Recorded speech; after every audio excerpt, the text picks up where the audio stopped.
He taped his last day of work on November 24th, 1982. 2 weeks later, he was dead.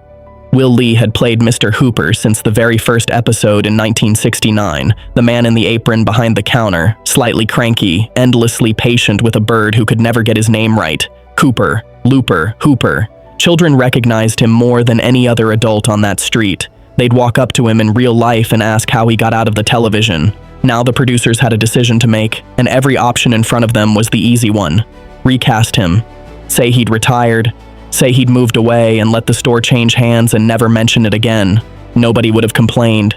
That is what television does with people who die. They decided Mr. Hooper would die too. They wrote it with child psychologists in the room and settled on 3 things they would say, and nothing more. Mr. Hooper is dead. Mr. Hooper is not coming back. Mr. Hooper will be missed. In the scene, Big Bird has drawn pictures of everybody on the street from memory, and he's handing them out, pleased with himself, and he saves Mr. Hooper's for last. He wants to give it to him, and they have to tell him gently again that he can't.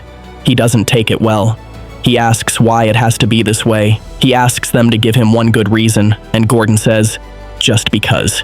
The experts had told them to cut that line. They worried an answer that open would frighten children, that it left too much unresolved. The writer kept it anyway, because it was the only honest thing anybody in that scene could say. Watch the adults in that shot. Their voices break and their eyes go red, and none of it is performance. They had worked next to Will Lee for 13 years. They were burying their friend on camera in front of 4 million children. It aired on November 24th, 1983, chosen on purpose, Thanksgiving Day, so that when it happened, there would be a grown-up in the room. Exactly 1 year, to the day, after Will Lee's last morning at work.